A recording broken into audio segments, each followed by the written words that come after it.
Yeah, another Nana video, what can I say? But I just wanted to talk about how much more popular Nana has become as of recently. Also, once I got into Nana, everyone else did. Not to say I started the wave or anything, but... Okay, I'm playing. I didn't, but yeah. Nana has been really popular recently. Not anything crazy or anything compared to more mainstream animes like Attack on Titan or My Hero, but for a shoujo anime, it's pretty popular right now. And I just wanted to talk about that and why. Well, I gotta give credit to TikTok even though I hate to do so. It has played a part in making Nana and other Aizawa works more popular.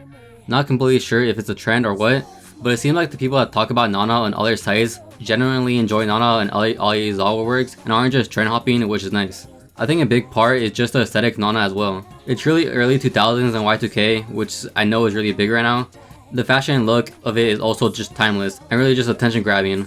I feel like Nana just has its own aesthetic, not really compared to anything else.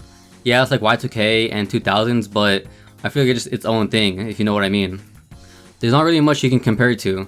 And especially since the fashion and the things they wear in Nana are more realistic, people are actually able to copy in real life and buy the brands they are wearing like Vivienne Westwood. The characters' outfits and looks are just so relatable now.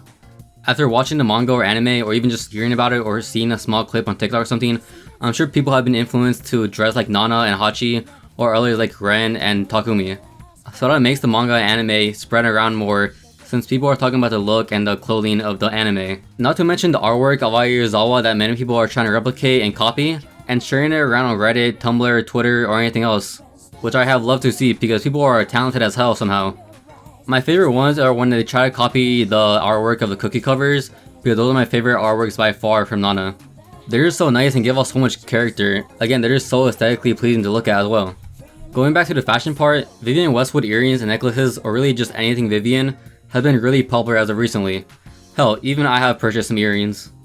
So yeah, people have been really inspired from Nana's fashion and clothing, which isn't really a surprise because some of the best I've seen in just any media.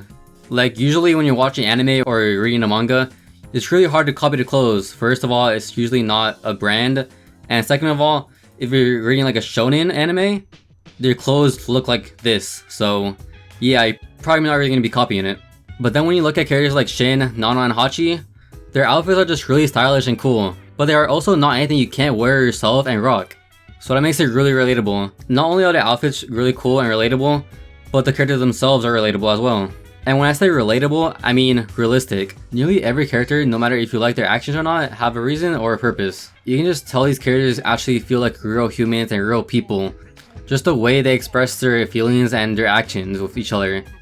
Their interaction with each other and the many friendships and relationships they have with each other. Many times in shoujo animes or mangas, you can really tell that this is a manga and this is an anime. In Nana, yeah, it's a manga and an anime, but you can really tell these characters feel real and feel like real humans. Their actions kind of just make sense. It's something you have to see for yourself by either watching the anime or reading the manga. It's not something I can really explain, at least not in just short video, but it's definitely possible to make a character analysis on every single one of these characters just because of how in depth their characters go. They're all pretty much extremely relatable. If you can't relate to one, you'll probably relate to another. And again, when you compare it to other shoujo anime, it's not really comparable. Many shoujos don't really have that real feeling to them. The character's development and realism is mostly overshadowed by comedy and just trying to make the anime as far-fetched as possible to make it more entertaining. That's not to say it's a bad thing, but it's rare to see something like Nana nowadays. But that's also not to say that Nana isn't also funny. As serious as it can be, I think Nana has that balance to it. So again, that's another reason Nana is becoming really big as of recent. Not only is the aesthetic and fashion really cool, but it also has substance to it. It doesn't just look nice, it's actually really good to watch and really relatable. Another thing is that people that watch the anime as a kid are getting older now and actually realizing that the anime they watched as a kid has a lot more depth and characterization to it than they ever realized. Not only that, they're actually able to afford things like Vivienne Westwood, the manga, and the DVDs.